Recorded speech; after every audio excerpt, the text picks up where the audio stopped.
Assalamualaikum warahmatullahi wabarakatuh. Saya Anggun Floresita Ramadhani dengan NIM 21129012 dari Prodi PGSD.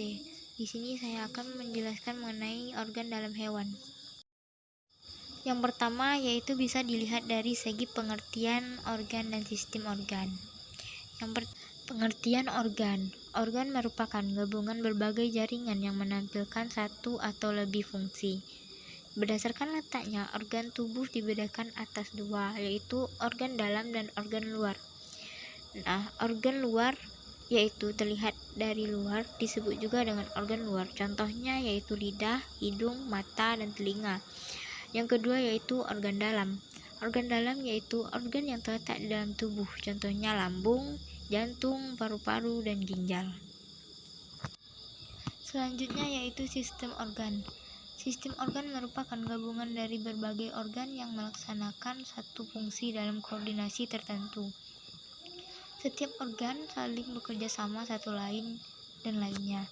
Jika salah satu sistem terganggu fungsi atau terjadi kerusakan, maka sistem yang lainnya pun akan terganggu.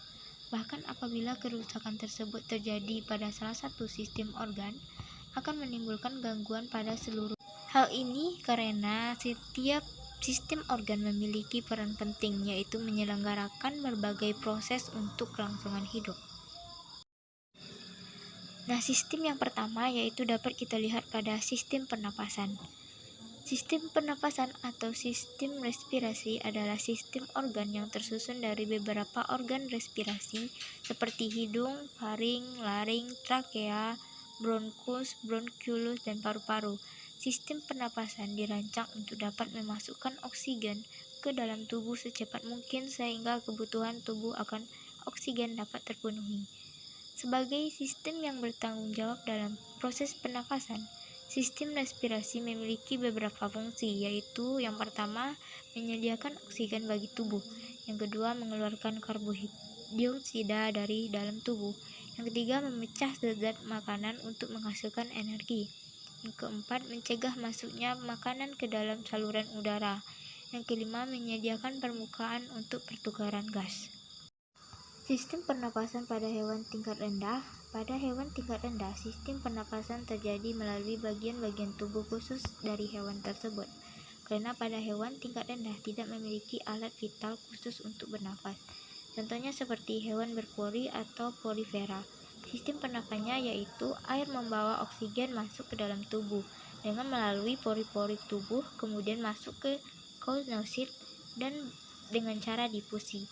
Lalu oksigen tersebut langsung digunakan untuk mengurai molekul organik menjadi anorganik dan disertai dengan pelepasan karbon dioksida yang dibawa oleh air keluar dari tubuh hewan porifera.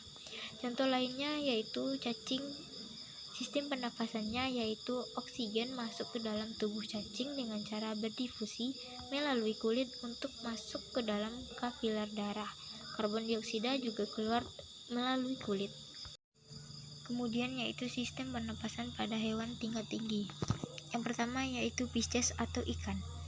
Ikan bernapas menggunakan insang yang tersusun dari yang pertama operculum atau tutup insang. Yang kedua bronchiostega atau katup rongga mulut. Yang ketiga arcus bronchialis atau lengkung insang. Yang keempat molobrachialis yaitu lembaran insang. Yang kelima yaitu rigi-rigi insang atau saringan. Nah, fase inspirasi diawali dengan membukanya mulut ikan. Kemudian air masuk pada dalam rongga mulut. Insang akan menutup sehingga air akan mengalir ke dalam insang. Fase ekspirasi ikan terjadi pada waktu mulut ikan tertutup. Air akan masuk melalui celah insang dan terjadi pertukaran gas. Nah, darah akan meningkat oksigen dan melepas karbon dioksida ke dalam air. Selanjutnya hewan amfibi. Nah, contoh dari hewan amfibi adalah katak. Alat pernapasan katak berkembang dari masa ke masa. Pada saat berudu, alat pernapasannya ada 3 pasang insang luar. Nah, pada saat paru-paru dan terjadi pertukaran gas, Saat udara keluar, terjadi kontraksi otot hyoideus atau otot perut sehingga rongga perut mengecil dan udara keluar melalui kosne. Nah, ada beberapa alat pernafasan dalam katak, yaitu ada paru-paru, glotis, dan coane serta bronchioles. Selanjutnya yaitu hewan mamalia. Alat pernapasan pada mekanisme pernapasannya yaitu sama dengan manusia, yaitu paru-paru. Proses pernapasan dimulai dari udara atau oksigen masuk melalui rongga hidung, kemudian disaring di rongga hidung, lalu oksigen diteruskan ke tenggorokan, lalu ke bronkus, kemudian bronkiolus, lalu masuk ke paru-paru. Di dalam paru-paru terjadi pertukaran udara pada alveolus. Kemudian oksigen diteruskan ke pembuluh darah. Kemudian karbon dioksida yang dihasilkan dikeluarkan dari paru-paru hingga keluar dari rongga hidung. Kemudian yaitu pada reptil. Alat pernapasan dan mekanisme pernapasannya sama dengan manusia pada umumnya, yaitu dengan menggunakan paru-paru. Saat inspirasi, tulang rusuk merenggang dan volume rongga dada meningkat, sehingga udara dapat masuk ke paru-paru. Saat ekspirasi, tulang rusuk akan merapat sehingga udara akan terdesak keluar dari paru-paru. Selanjutnya yaitu jenis apes. Nah, alat pernapasan apes ini terjadi biasanya pada burung atau unggas. Nah, lubang hidung atau nares, trakea dilengkapi siring atau kantung suara. Bronkiolus paru-paru, parobaki pengganti alveolus berupa pembuluh-pembuluh udara yang berfungsi untuk menyimpan udara ketika terbang dan pundi-pundi udara. Sistem pernapasan pada burung yang pertama yaitu fase inspirasi dan fase ekspirasi. Yang kedua yaitu sistem pencernaan. Sistem pencernaan adalah sistem organ yang bertanggung jawab dalam proses pencernaan makanan.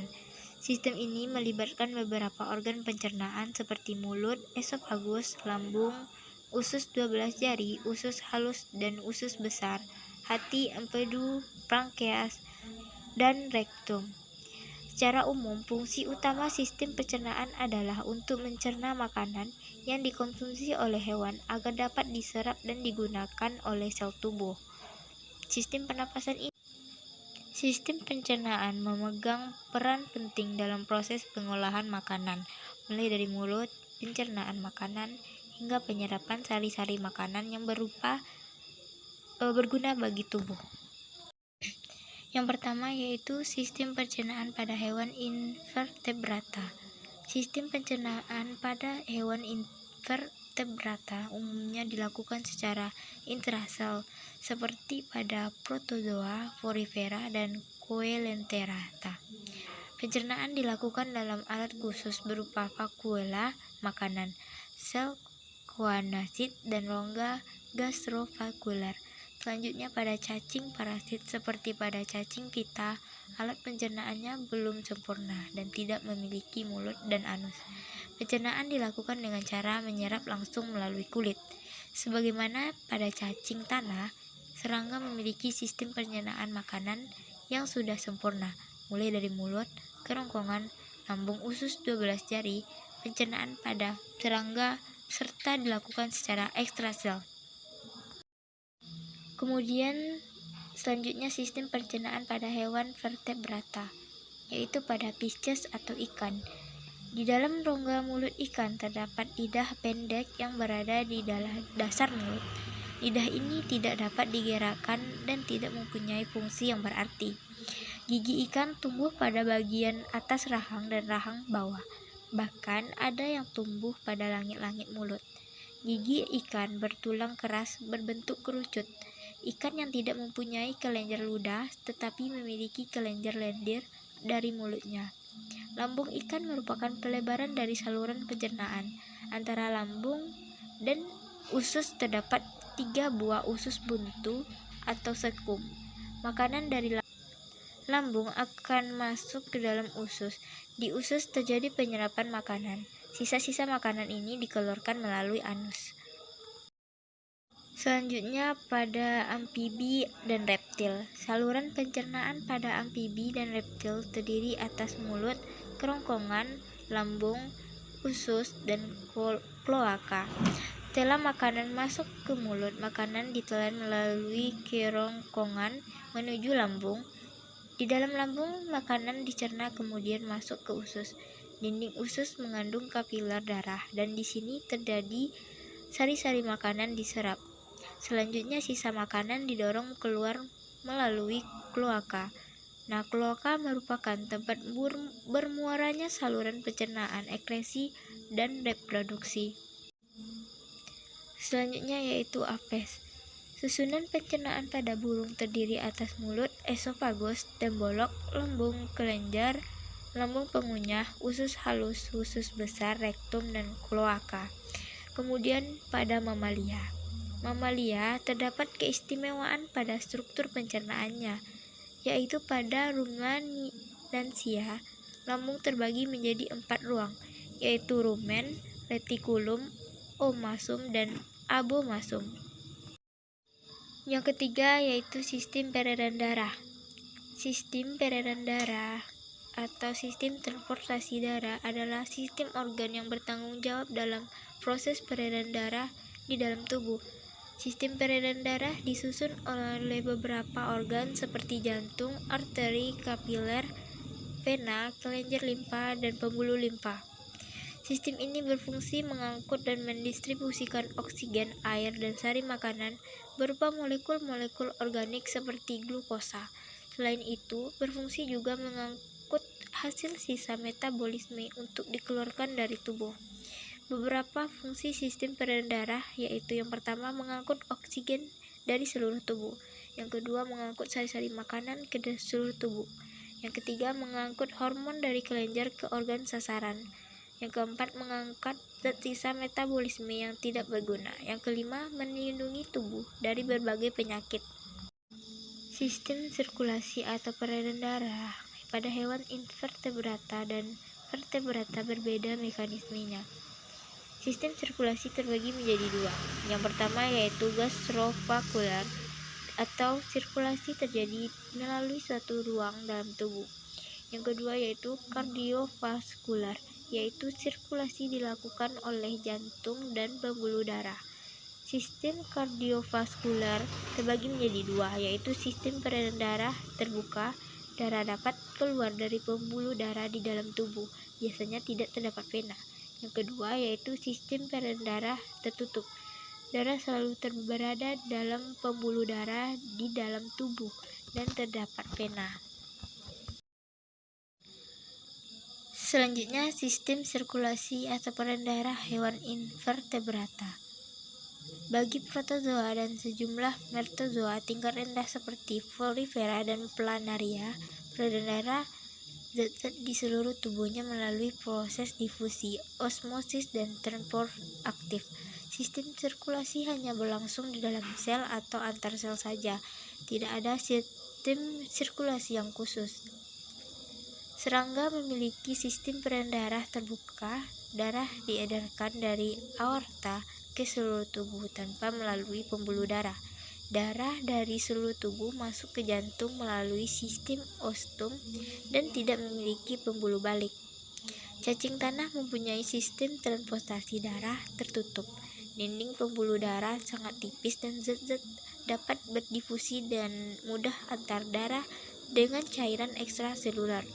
Pembuluh darah terdiri dari pembuluh darah punggung, pembuluh darah perut, dan 5 pasang lengkung aorta yang berfungsi sebagai jantung.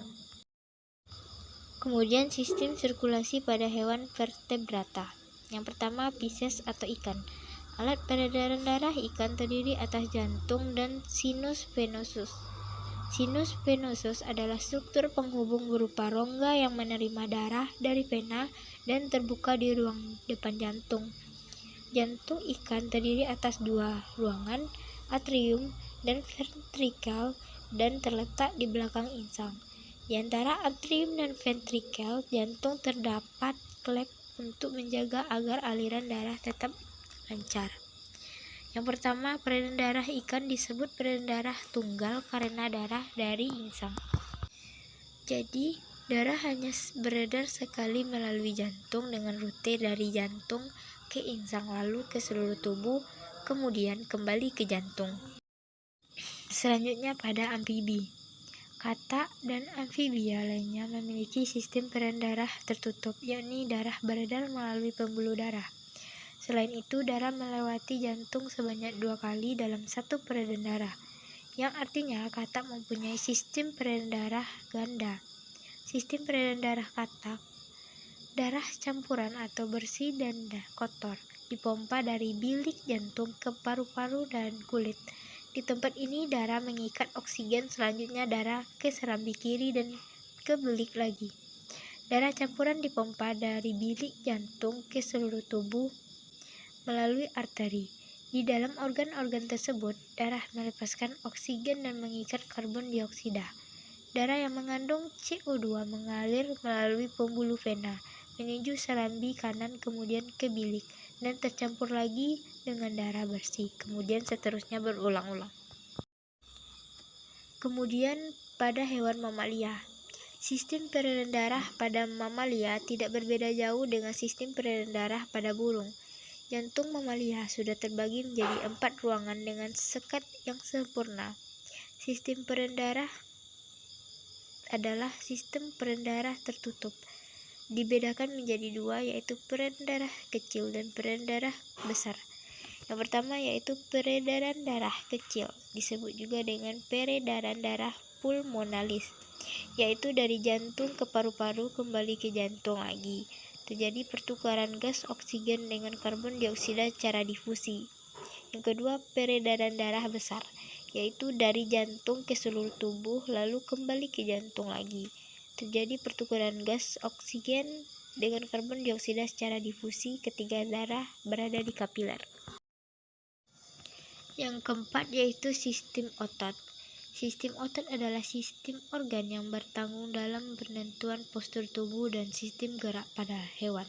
Selain menentukan postur tubuh, sistem otot juga mempengaruhi beberapa sistem organ lainnya dan memiliki beberapa fungsi yang penting bagi tubuh. Yaitu yang pertama yaitu sebagai alat gerak aktif. Yang kedua, menggerakkan tulang yang melekat padanya. Yang ketiga, sebagai tempat penyimpanan glikogen. Yang keempat, memungkinkan gerakan zat dalam atau dari organ. Yang kelima, berperan dalam kontraksi atrium dan ventri dari jantung. Sistem otot disebut juga dengan alat gerak aktif karena tulang yang ada pada tubuh hanya akan bergerak jika digerakkan oleh otot yang memiliki kemampuan untuk berkontraksi dan berelaksasi. Sistem otot disusun oleh otot lurik, otot rangka, otot polos, dan otot jantung. Yang kelima selanjutnya sistem gerak atau sistem rangka. Sistem rangka adalah sistem organ yang tersusun dari beberapa organ rangka seperti tulang belakang, tengkorak, tulang rusuk, tulang dada, tulang anggota badan bagian atas, tulang anggota badan bagian bawah, dan sebagainya. Sistem rangka dikenal dengan sistem gerak. Sesuai dengan namanya, sistem rangka berfungsi untuk memberi bentuk tubuh dan sebagai alat gerak pasif. Sistem inilah yang bertanggung jawab dalam pergerakan hewan.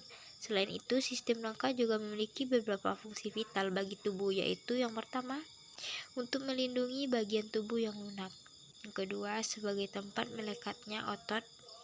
Yang ketiga, sebagai tempat penyimpanan mineral.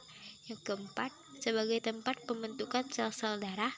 Yang kelima, untuk melindungi organ-organ vital. Yang keenam yaitu sistem saraf.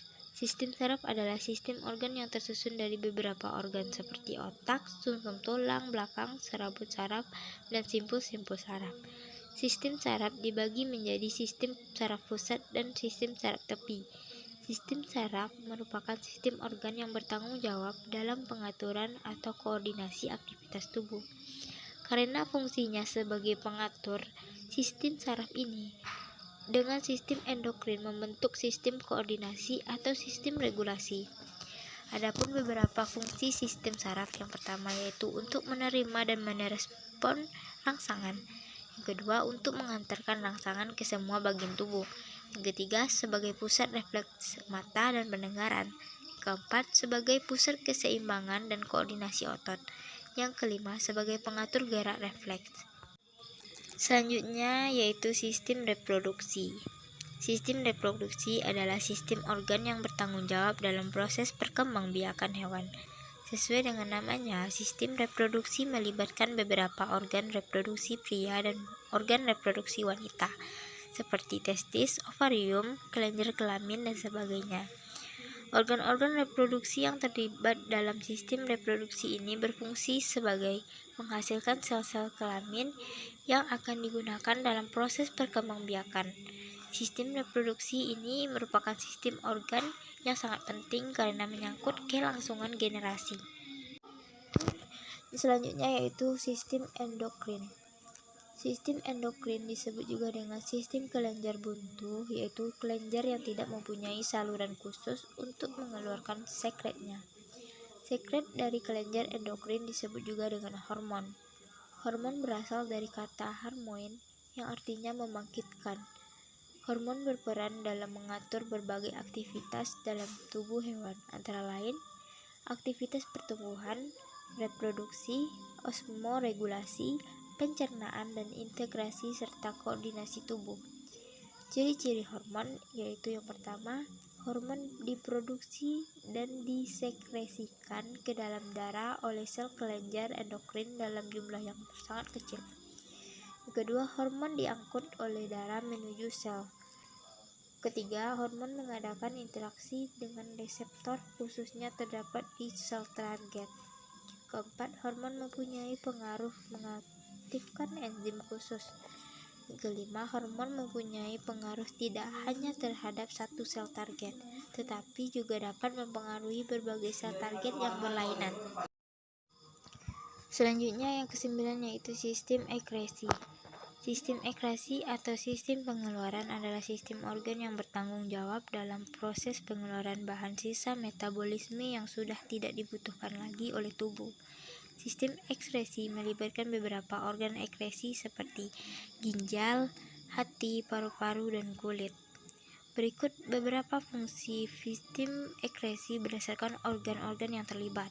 Yang pertama, menjaga keseimbangan antara cairan sel dan lingkungan. Yang kedua, mengeluarkan karbon dioksida dan uap hasil dari metabolisme. Yang ketiga, untuk mengeluarkan empedu yang digunakan mengemusi lemak. Keempat, untuk mengeluarkan keringat melalui kelenjar keringat. Yang kelima, berperan dalam proses pembentukan urin. Baiklah, sekian materi mengenai organ dalam hewan yang dapat saya jelaskan. Kalau ada salah dan jangan mohon maaf. Assalamualaikum warahmatullahi wabarakatuh.